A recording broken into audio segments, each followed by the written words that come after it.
Mundo Cooperativo. Oferecimento. Sicoob, mais que uma escolha financeira. A solução ideal para seu negócio. E Sistema OCB Espírito Santo. Somos o cooperativismo no nosso estado. O último programa de novembro desse ano está começando agora. Hoje é domingo, dia 24. Bom dia! Sejam todos muito bem-vindos ao seu programa que começa agora e traz em destaque para você.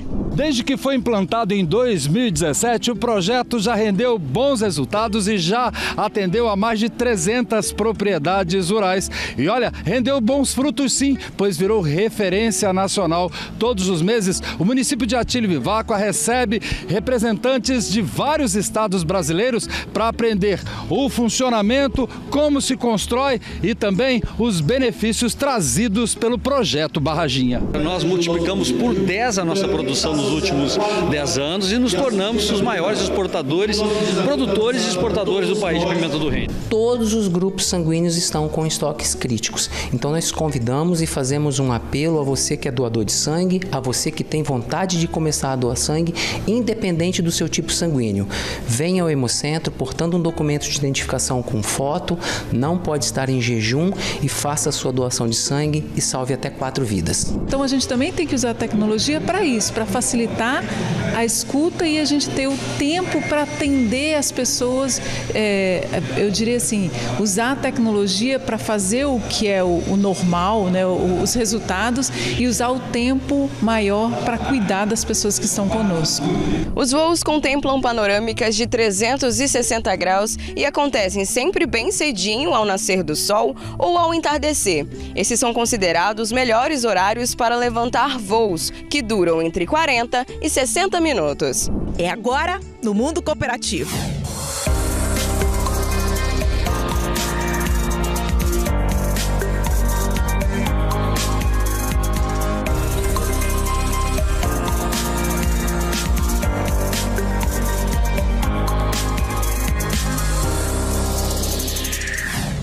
No sul do estado, no município de Atílio Viváqua, um projeto de retenção de água de chuva está transformando a realidade por lá. Olha só que belo exemplo. Na comunidade de Flecheira, em uma área de cerca de 13 alqueires, que seu Valmir Pigatti tem sua propriedade. Aquele cantinho na roça que quando a gente chega não tem mais vontade de sair, cercado por muito verde e muitas frutas. Depois de trabalhar anos com transporte, o seu Valmir se rendeu à vida no campo. Viajei muitos anos e tal, e sempre tive o sonho de comprar uma propriedade. Aí comprei isso daqui e depois... Já tem uns 20 anos que eu moro aqui, mas tem essa propriedade há uns 30 anos. A propriedade é cercada de morros, a pastagem é verde na parte baixa, muita água. Um lugar perfeito para abrigar o projeto Barraginha, desenvolvido pela Prefeitura por meio da Secretaria Municipal de Meio Ambiente e que tornou o município de Atílio Viváqua referência em preservação hídrica no Espírito Santo. Na Embrapa de Sete Lagoas, na pessoa do professor Luciano, do pesquisador Luciano Cordoval, ele cria a Barraginha e patenteia a Barraginha. E já tem aproximadamente 30 anos que essa tecnologia existe no nosso Brasil e no mundo, né? E a partir de uma necessidade aqui do nosso estado e na necessidade aqui do nosso município, a gente começa a construir as estruturas, essas barraginhas que são um sucesso aqui. Com a tristeza dessa questão da água, né? A falta de água nas propriedades, mas com a alegria que existem soluções tecnológicas que podem ser utilizadas nas propriedades. A propriedade do Sr. Pigatti já tem os encaixes naturais que são propícios ao armazenamento de água da chuva. O local fica próximo à unidade de conservação da Serra das Torres, que é um fragmento de Mata Atlântica importante para o clima da região. Isso tudo melhora as condições climáticas aqui dessa região de Flecheiras aqui. E a propriedade de seu Valmir, já existe um trabalho de conservação aqui, feito por ele com as barragens, né? Enfim, agora a gente vai entrar com as barraginhas em alguns lugares estratégicos para a gente aproveitar ainda mais essa água de chuva aqui nessa propriedade. Mas para a construção das barragens não é simplesmente sair cavando a terra em qualquer parte da propriedade. Tem toda uma técnica com equipamento especializado, como esse aparelho de topografia. Depois que você escolhe o local, existe a altura que você tem que deixar de vertedouro. Então a gente utiliza esse equipamento para tirar o nível certo, para localizar a georreferenciada, para depois a gente ter controlar ela, monitorar ela, o comportamento dessa barraginha e de outras nas propriedades. Não? Então esse equipamento aqui é principalmente usado para fazer isso, fazer as leituras das curvas de nível, dos níveis, das alturas, para não sair do termo de referência. Após a medição, todas as informações ficam armazenadas no equipamento, uma espécie de computador de campo, onde estão todos os cadastros de propriedades atendidas pelo projeto. Já são cerca de 1.000 estruturas construídas no município. É que eu sabia que existia projeto, então eu imediatamente procurei o Márcio e ele ele está me atendendo aqui hoje. E o que o senhor achou dessa ideia? Muito boa, eu esperava mesmo isso aí. Segundo o secretário, a ideia é construir 10 estruturas na propriedade do seu Valmir em locais estratégicos, onde possam receber o curso d'água que vem dos morros. E a estrutura é construída com acessibilidade também para os animais. Que uma barraginha foi construída ontem, né? Existe um tamanho, existe um jeito de construir, a forma certa de construir e também aonde construir. Então tem algumas coisas que nós temos que levar em conta, né? Essa barraginha aqui, ela tem 20 metros de circunferência, ela pode chegar a 20 até no máximo 30, não pode passar disso, porque foge do caderno tecnológico da Embrapa. Ela tem que ter uma altura de verter ali em torno de aproximadamente de 1,20 m para ficar bem segura, né? Então vocês podem ver ali na filmagem, enfim. E aonde construir? A gente não pode construir barraginha dentro de APP, a gente não pode construir dentro de floresta, desmatar para construir, enfim. Tem uns pontos específicos da propriedade que é para construir, né? E dessa forma a gente vai construindo e guardando água de chuva nas propriedades. Ela tem essa barraginha aqui, ela está com 20 metros de circunferência, né? Ela pode chegar no máximo dela de 200 metros cúbicos de água, né? Ela vai acumular aqui durante duas vezes por ano, mais ou menos o ciclo de chuva, onde chove mais aqui. O projeto Barraginha é uma parceria entre o município de Atílio Viváqua e o governo do estado. O armazenamento hídrico já rendeu boas premiações. O Prêmio Noves, né, do governo do estado, o Prêmio Farol do Bem, ficamos em segundo lugar no prêmio da Embrapa Solos também, enfim, e várias outras premiações, um reconhecimento do próprio IEMA, do próprio governo do estado nas ações de conservação. E a gente fica muito feliz, porque na verdade o prêmio maior é a propriedade, é o meio ambiente que ganha, né? Desde que foi implantado em 2017, o projeto já rendeu bons resultados e já atendeu a mais de 300 propriedades rurais. E olha, rendeu bons frutos sim, pois virou referência nacional. Todos os meses, o município de Atílio Viváqua recebe representantes de vários estados brasileiros para aprender o funcionamento, como se constrói e também os benefícios trazidos pelo projeto Barraginha. A gente está aí falando em mudanças climáticas, a gente está falando dessa questão do planeta, de ajudar o planeta.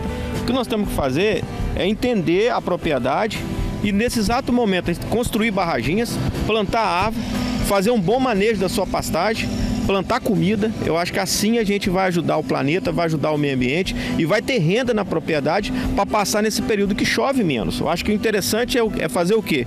É botar a mão na massa.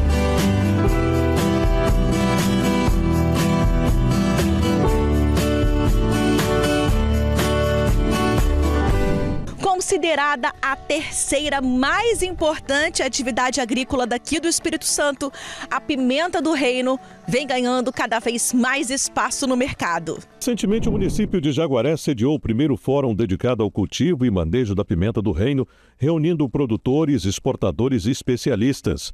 No evento, ficou claro que, apesar das inovações, um dos principais desafios é garantir que as novas tecnologias e informações cheguem a todos os agricultores. Nós precisamos tentar levar essa mensagem que foi passada aqui hoje ao maior número de pessoas possível. E hoje acho que o maior meio de comunicação, sem dúvida, são as redes, né, a televisão. A gente precisa realmente alcançar todos. Esse é o nosso desafio. Como é que está o mercado da pimenta do reino no exterior? O mercado, nesse momento, ele está em colapso, digamos assim, está tendo uma queda devido à falta de produtos de qualidade para atender o mercado mais exigente, que é o mercado americano e o mercado europeu. O que falta para nós atingirmos uma qualidade da nossa pimenta? Hoje eu destaquei aqui os 3 principais tópicos, que seria um produto sem antraquinona, ou seja, um produto que não seja seco nos secadores, um produto sem salmonela e um produto sem resíduo químico. Um dos principais pontos discutidos no fórum foi o processo de secagem da pimenta, que, de acordo com o presidente da Brazil Spice Association, é um fator crítico para a qualidade do produto. A maioria dos produtores do estado utiliza secadores rotativos, uma tecnologia que, embora amplamente adotada, pode aumentar o risco de contaminação da pimenta, o que compromete a sua qualidade. Mais de 60% da pimenta do Espírito Santo é seca em secadores rotativos. Consequentemente, toda essa pimenta ela já está contaminada, então é um percentual muito alto de contaminação. Adriano Sacconi, produtor rural, também defende a ideia dos cuidados que os produtores precisam ter para evitar a contaminação da pimenta. Como eu disse, para a gente atingir os mercados europeus e americanos, a gente tem que ter alguns cuidados, principalmente no manejo pós-colheita, que seria a secagem, e também a questão da salmonela para conseguir atingir esses mercados. Um outro problema relatado por ele é a falta de mão de obra, cada vez mais escassa. Hoje a grande dificuldade não só de quem produz pimenta do reino, mas todas as culturas, é a falta de mão de obra. A gente está com uma dificuldade muito grande, principalmente nos períodos de colheita, para conseguir mão de obra. Apesar dos desafios enfrentados pelos produtores, o Espírito Santo continua liderando a produção e abastecendo mercados alternativos. A nossa trajetória da pimenta do reino talvez seja a de maior sucesso nos últimos 10 anos, ou seja, nós multiplicamos por 10 a nossa produção nos últimos 10 anos e nos tornamos os maiores exportadores, produtores e exportadores do país de pimenta do reino. É óbvio que nós temos alguns gargalos, né, gargalos de logística, né, a qualidade em função de salmonela principalmente, e também problemas de secagem, né, fez com que a nossa comercialização no mercado internacional esteja em mercados alternativos. Né? Perdemos grandes espaços que foi na Europa, que foi também nos Estados Unidos, mas com ações como essa reunindo o governo do estado, com as suas vinculadas, como o ICAPER, o IDAF, aqui presente, a Secretaria do Ministério da Agricultura, aqui presente os exportadores, né? A associação hoje brasileira, né, de especiarias é presidida por um capixaba da Gran Café, que é o Frank, que é um dos 31 principais exportadores de pimenta. Então esse conjunto, né, de organizações aqui com os produtores, isso é importante para a gente superar esses gargalos. Evoluímos muito, estamos liderando, somos os maiores produtores e exportadores, mas temos gargalos no sistema de produção, no sistema de comercialização, e esse evento serve para a gente unir forças e continuarmos liderando. Né? Afinal de contas, né, hoje o Espírito Santo é respeitado no Brasil e no mundo pela sua capacidade de empreender, de usar conhecimento e tecnologia e superar. Imagina você encontrar um jacaré assim perto da sua casa, que susto, né? O projeto Cainã resgatou 3 jacarés em áreas urbanas da Grande Vitória só nesta semana. Os moradores viram os animais, chamaram o pessoal do Projeto Caimã e ficaram monitorando os jacarés até a chegada da equipe. O projeto deu nome, tá, aos jacarés: Yellow, Richard e Guarani. Yellow foi resgatado em Manguinhos, na Serra. Ele tem 1,40 m e pesa 12 quilos. Yellow estava perto de uma área de mangue e foi capturado sem dificuldades. No dia seguinte, Richard foi encontrado perto do aeroporto de Vitória. Ele tem 1,10 m e pesa 5 quilos. Guarani foi resgatado horas depois em Araçatiba, Viana. Guarani não teve as medidas registradas. Os jacarés serão avaliados e soltos em áreas apropriadas nos próximos dias. Guarani é o único que vai precisar de reabilitação para voltar à natureza. Quem encontrar um jacaré deve manter distância e ligar para o Projeto Caimã. O número é 99763-9757. E olha só, nessa semana aconteceu uma conferência municipal do direito da pessoa idosa no sul do estado. Envelhecimento multicultural e democracia. Esse foi o tema da Conferência Municipal dos Direitos da Pessoa Idosa, que aconteceu no CRAS do bairro Jardim Itapemirim, em Cachoeiro. Nós precisamos, discutir políticas públicas para atender essas pessoas. E o conselho, ele é o local próprio, né, para que possa extrair da população essas necessidades, para que, através dessa conferência, traga, né, essas demandas para que o poder público possa traduzir essas demandas em ações, em políticas públicas, para reverter isso em serviços. O evento reuniu representantes do poder público, de entidades sociais e da comunidade, oferecendo um espaço democrático para a apresentação de propostas e soluções que visem valorizar os idosos e fortalecer a inclusão na sociedade. A importância, né, desse momento hoje que está acontecendo, né, em Cachoeiros, com relação à conferência, né, municipal, trazendo, né, alguns temas, né, muito importante voltada a essa população, né, idosa, a população, né, que já contribuiu muito para a sociedade, continua contribuindo. O evento foi uma oportunidade para ouvir as demandas da população idosa e propor iniciativas que possam contribuir para uma sociedade mais justa e acolhedora. 5 grupos da melhor idade de Cachoeiro de Itapemirim participam da conferência, que está em sua 6ª edição, trazendo seus desafios que irão gerar propostas a níveis municipal, estadual e federal. Eu acredito que tudo vem da base. Essa é a política real, ela sai da base para depois chegar até as autoridades. E o conselho a conferência tem esse objetivo de discutir com as pessoas que são usuárias da política, da necessidade dele para que tenham mudanças. Marta é coordenadora do Lar João 23, o mais antigo de Cachoeiro e em funcionamento desde 1957. Para ela, o maior desafio é a presença e o olhar da comunidade e da sociedade para com os idosos que ficam abandonados por familiares nos lares. O olhar da sociedade, né, em tempos, não em tempos festivos, mas em toda a trajetória da vida do idoso, né? Lá nós temos idosos que não recebem visitas familiares. Então, trazer esse olhar da sociedade e de uma simples conversa. Não é o tempo que é doado. Então, o grande desafio é o tempo para trazer a dignidade deles, a memória, o que fizeram, o que tem como objetivo ainda, porque tem sonhos, né? Esse é o maior desafio hoje. Eu sou uma pessoa da terceira idade, né? E eu vejo assim que muitos direitos ainda não são contemplados. E a gente, numa conferência dessa, a gente vai orientá-los para que eles lutem por seus direitos. Hoje em Cachoeiro, no CAD único, são cerca de 3.925 idosos cadastrados entre 60 e 64 anos e 8.755 idosos cadastrados acima de 64 anos. E para a Leci, que trabalha diretamente com esses idosos, os desafios enfrentados são muitos. Para ela, a melhor idade tem que ter direito à voz e também sonhos. Às vezes a gente acha que sendo idoso, ele vai sonhar, pode ser. Você tem que querer sonhar. Porque a gente envelhece, mas a gente não também. Mas eu estava sonhando, está acreditando que amanhã pode ser um novo dia, que as mudanças podem continuar. Eu mesmo vejo, enquanto eu sonho, a gente esse outro texto, tem nos ideias, ele vai muito mais também. Hora de uma pausa bem rapidinha, daqui a pouquinho a gente volta com mais Mundo Cooperativo.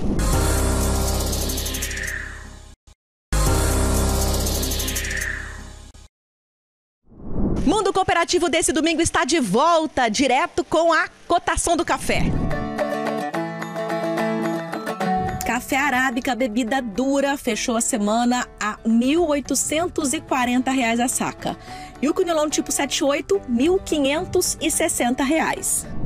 A UFES está realizando um estudo sobre a qualidade da água subterrânea na comunidade de Meleiras, em Guriri. Nas comunidades de Meleiras e Guriri, o projeto é financiado pelo CNPq, Conselho Nacional de Desenvolvimento Científico e Tecnológico. Nós trabalhamos, junto com o professor Renato Rodrigues Neto, que é lá da Oceanografia Ambiental, em Vitória, com a professora Maria de Fátima e com a professora Maristela, aqui da área de Química, num projeto financiado pelo CNPq, em parceria com a Universidade na Noruega, onde nós estamos fazendo levantamento na água subterrânea, nos poços artesanais lá na comunidade de Meleiras, avaliando os índices de metais, de pesticidas e de hormônios. Nesse momento, nós temos concluído os resultados de hormônios relacionados a essa água subterrânea e os índices estão bastante elevados, o que torna um comprometimento em longo prazo para balneabilidade e para o uso dessa água em termos de consumo humano. O estudo revelou que nas regiões analisadas, os poços artesianos apresentam dados preocupantes de contaminação, principalmente em Guriri, por causa da ausência de saneamento básico. Nós temos uma ausência de planejamento urbano e principalmente no que diz respeito ao tratamento dos efluentes domésticos. Então nós temos na região de Guriri como um todo o estabelecimento de fossas sépticas, e o solo da região de Guriri ele é arenoso.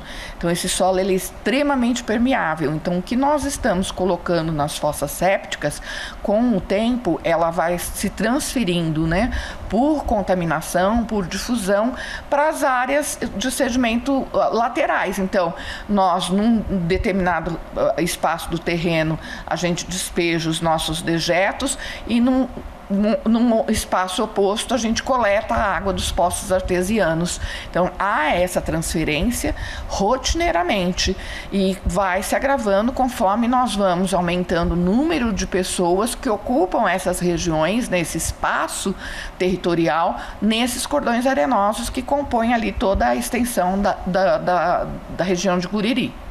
A ausência do tratamento de água e esgoto e a dependência de poços artesianos sem monitoramento contribuem para a contaminação do lençol freático. Quando a gente pensa na questão de saúde pública, toda vez que a gente está ali, usando uma água que está contaminada, em contato com uma água contaminada, ou por hormônios ou por coliformes fecais, principalmente por coliformes fecais, nós estamos fazendo uma autocontaminação.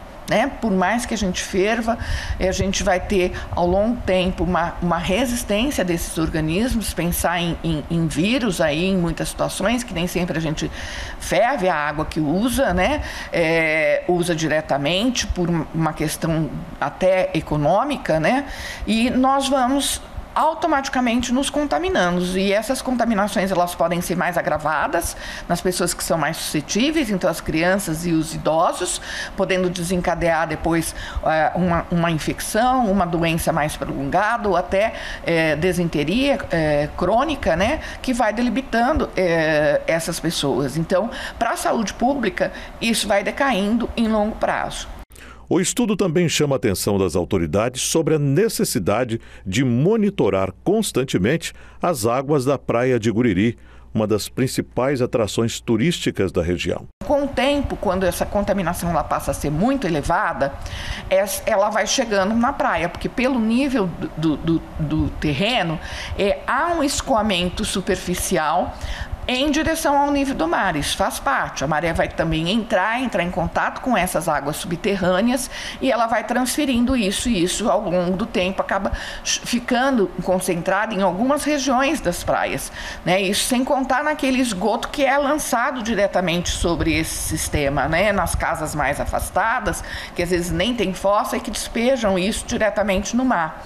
Então, aquele banhista, ele vai às vezes sentar nessa areia, sem uma proteção, e acaba se contaminando, porque a gente vai entrar em contato, em geral todo mundo está menos vestido, numa situação de praia, e a pele entra em contato. Então, se eu tenho uma abertura, isso pode chegar facilmente ao meu sistema sanguíneo, Então, eu tenho em longo prazo aí a probabilidade de contaminação e um declínio da nossa.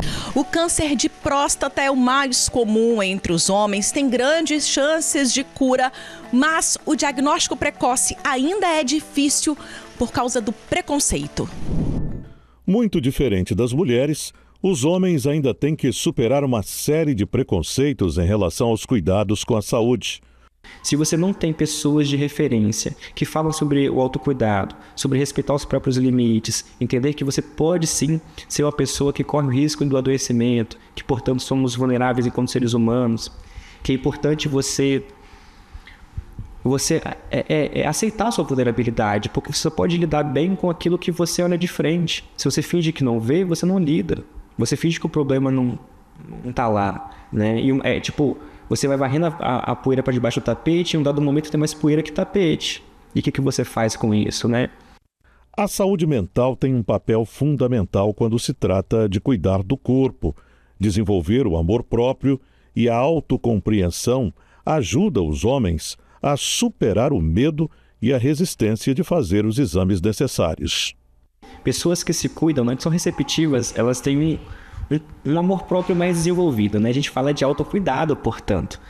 Quando a pessoa ela exerce esse autocuidado, ela está trazendo para si a responsabilidade de que existe a possibilidade dele adoecer. E se você reconhece que você tem esse risco, que tem essa vulnerabilidade, é um sinal de maturidade. Eu preciso me cuidar para me prevenir, né? E quando os casos, óbvio, cada caso é um caso, né? Mas quando você se depara já com uma doença evoluída, né? Já num estado um pouco mais delicado, você fazer o possível aderindo ao tratamento. Óbvio que existem questões mentais que podem comprometer a adesão ao tratamento, mas a gente vai acompanhando com equipe multidisciplinar, né? Multiprofissional, e com isso contar com essa colaboração, né? Com essa a tentativa de continuar. De acordo com o psicólogo, é necessário que os homens compreendam a importância de vencer seus próprios bloqueios psicológicos para buscar atendimento médico. Se a gente for falar de saúde no aspecto geral, mental, físico, portanto, a gente tem que levar em consideração um aspecto coletivo. Porque se você recebe um diagnóstico, esse diagnóstico ele tem uma certa seriedade, você compartilha com a sua família, essa família ela sente o baque. Essa família vai tentar fazer por onde, colaborar também para a sua adesão no tratamento, para a continuidade ao tratamento, etc, etc. Então essa é a importância de você manter a mente aberta. Antes de mais nada, o amor próprio e o autocuidado. Depois ter a noção de que isso repercute na sua família, na sua comunidade, seus entes queridos, enfim.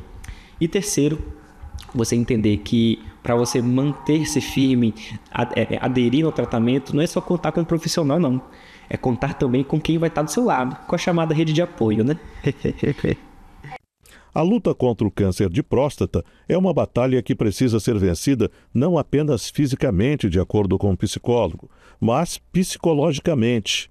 Vencer os preconceitos e enfrentar o medo do diagnóstico precoce são passos fundamentais para garantir a qualidade de vida. Perder esses muitos poréns com o próprio corpo, entender que aquilo é um momento técnico, um momento médico, um momento de autocuidado. Percebemos que as mulheres se colocam em momentos de tratamento, de autocuidado, de prevenção com muito mais facilidade. E sabemos muito bem que as mulheres elas passam por processos de exames invasivos também, mas elas entendem que é um processo de autocuidado. E se você não se cuidar, você não consegue identificar precocemente um adoecimento, por exemplo, um risco de adoecimento. E aí, só um asterisco, questões genéticas, né? Tem uma coisa que a gente não escolhe, a genética e o nosso CEP, né? A gente não escolhe onde vamos nascer nem de quem vamos nascer. Então, se vê uma questão genética, é mais um motivo para você fazer esse exame, para você entender que o seu lugar é o lugar de uma pessoa que precisa se cuidar para também continuar compartilhando os momentos aí com seus entes queridos, né? Já que a gente falou isso anteriormente. No caso do câncer de próstata, a resistência cultural e a falta de informações podem ser grandes obstáculos. Tem muito tabu, né? Tem muito estigma aí, né? Aí a gente percebe que esses estigmas geralmente giram em torno ao corpo do próprio homem, né? E a gente, falando sobre isso, acho que um momento como esse, né? Só de tocar no assunto de uma maneira profissional, uma maneira mais respeitosa, né? E com calma, aos poucos a sociedade se dessensibiliza, né? Ela fica meio fica meio que mais tranquila para perder esse milímetro, esse tabu, né? E é importante a gente tentar levar sempre em consideração que homens precisam se considerar pessoas mais vulneráveis. Os homens muitas vezes são criados para serem os líderes, os dominantes, o cara que vai conquistar tudo em qualquer lugar e tal, mas ele tem um limite, ele tem um teto, ele pode adoecer. Ele pode sim ser um cara super proativo, dinâmico, ele pode ser produtivo, ele pode ser um líder, etc, etc. Mas ele continua humano. Um seminário para discutir o desafio da gestão de pessoas nas empresas. Aconteceu em Linhares, no norte do Espírito Santo. Promovido pelo Sindicato das Indústrias Metalúrgicas e de Material Elétrico do Espírito Santo, Sindifé, o seminário Conecta RH reuniu profissionais de recursos humanos de grandes empresas da região. A valorização do ser humano no ambiente corporativo foi um dos assuntos apresentados. Uma prática de muitos anos da Imetame, né? Da gente ter esse foco nas pessoas, o foco no colaborador, no autoconhecimento, no desenvolvimento não só do profissional, mas principalmente no desenvolvimento da pessoa. Então, nós acreditamos muito que isso é muito importante, né? Tanto para essa motivação pessoal e profissional do colaborador. Isso apoia ele estar engajado na cultura da empresa, na entrega, na sua frente de atividade. Isso é um diferencial que a gente acredita que, apesar de tanta tecnologia, que isso é muito importante também. A chegada de novos investimentos tem exigido um esforço das empresas e do poder público em garantir mão de obra cada vez mais qualificada e motivada. O volume de investimentos que estão chegando na região é grande, as oportunidades de emprego também são grandes e a gente está precisando realmente debater as questões que envolvem o aperfeiçoamento, né, o desenvolvimento de recursos humanos para eles aproveitarem cada vez mais as oportunidades que estão chegando aqui na região. O evento foi idealizado com o objetivo de fortalecer a gestão de pessoas nas empresas de Linhares e região. Para Sheila Dalmascio, a tecnologia precisa estar a serviço da evolução das pessoas. Então a gente também tem que usar a tecnologia para isso, para facilitar a escuta e a gente ter o tempo para atender as pessoas, eu diria assim, usar a tecnologia para fazer o que é o normal, né, os resultados, e usar o tempo maior para cuidar das pessoas que estão conosco. Olhar para o ser humano como ele é, o nosso trabalho, a promoção da dignidade humana, e as empresas têm se atentado a isso. Essas experiências, os exemplos trazidos pelas grandes empresas têm sido de extrema importância nesse evento. A gente está muito honrado de receber, de o Sindifé nos atender e fazer esse evento tão importante em Linhares. A seguir, tem o título que a cidade de Piúma, no sul do estado, recebeu. E as belezas de Linhares vistas de cima, de um passeio de balão. A gente volta já já.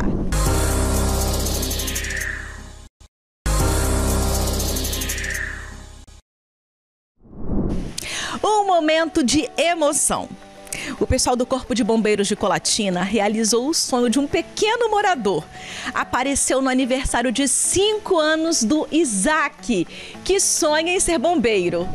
O sonho de ser bombeiro militar ganhou vida no aniversário do pequeno Isaac Andrade Teixeira, o menino de apenas 5 anos, morador do bairro São Marcos, em Colatina. Neste final de semana, ele comemorou o 5º ano de vida com uma festa repleta de emoção e com o tema Corpo de Bombeiros. O ponto alto da celebração foi a chegada de convidados mais que especiais, integrantes do Corpo de Bombeiros de Colatina. Um encontro emocionante que deixou Isaac com os olhinhos brilhando e também rindo à toa. O rapazinho também teve a oportunidade de conversar com os profissionais que ele tanto admira, fortalecendo ainda mais o sonho dele de um dia vestir a farda e também salvar vidas. O município de Piúma é oficialmente a cidade das conchas. O reconhecimento veio através de uma lei sancionada pelo governador Renato Casagrande.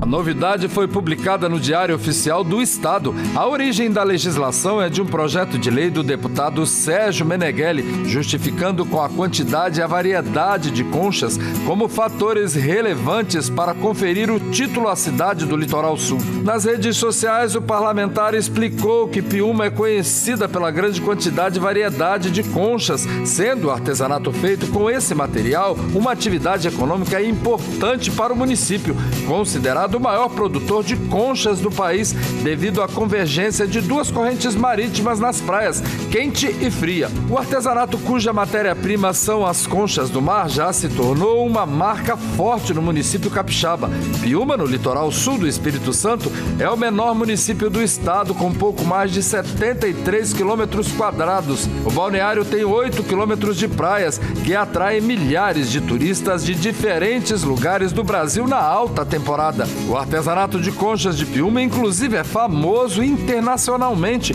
movimentando a economia local. O pescado também tem uma participação econômica importante, colocando Piúma em terceiro lugar no ranking dos maiores produtores de peixes do Espírito Santo. Eu sou uma apaixonada por balões. Desde pequenininha sonho em andar de balão, nunca andei. E olha só que convite tentador agora, para mim e para tantas pessoas que também têm esse desejo. Conhecer Linhares do alto, ver as belezas da cidade através de um passeio de balão. Quem já fez garante que o cenário é de encher os olhos. O voo inaugural aconteceu no último final de semana, nas proximidades de um residencial em Linhares. A experiência proporciona uma visão única de cenários deslumbrantes e com uma vista das lagoas, florestas e o leito do Rio Doce. Tudo isso a uma altura entre 100 e 700 metros. Os voos contemplam panorâmicas de 360 graus e acontecem sempre bem cedinho ao nascer do sol ou ao entardecer. Esses são considerados os melhores horários para levantar voos, que duram entre 40 e 60 minutos. Além disso, é possível fazer o chamado voo cativo, com 8 a 10 minutos de duração, com balão fixado ao chão e que sobe de 20 a 40 metros de altura. O investimento na atração varia entre R$ 160 a R$ 790, a depender da modalidade. E isso vem justamente no momento em que o turismo da região de Linhares está ganhando cada vez mais destaque. E assim a gente encerra mais uma edição do Mundo Cooperativo. Gente, muito obrigada pela companhia de todo mundo aqui no programa, viu? Lembre-se de participar à vontade através do nosso e-mail, através da minha rede social também. Os endereços estão aqui na tela para você anotar e mandar o seu recadinho. Recadinho que você quiser, a gente está aqui esperando a sua participação. E nós temos sempre encontro marcado aos domingos, 9 horas da manhã, programa inédito de 1 hora de duração. E de segunda a sexta, programas menores, sempre depois do Link Espírito Santo, tá? Então nós temos encontros praticamente todos os dias e eu espero sempre por vocês. Uma semana abençoada para todo mundo e até o nosso próximo encontro. Grupo Sim, o nosso sim é para um mundo muito melhor.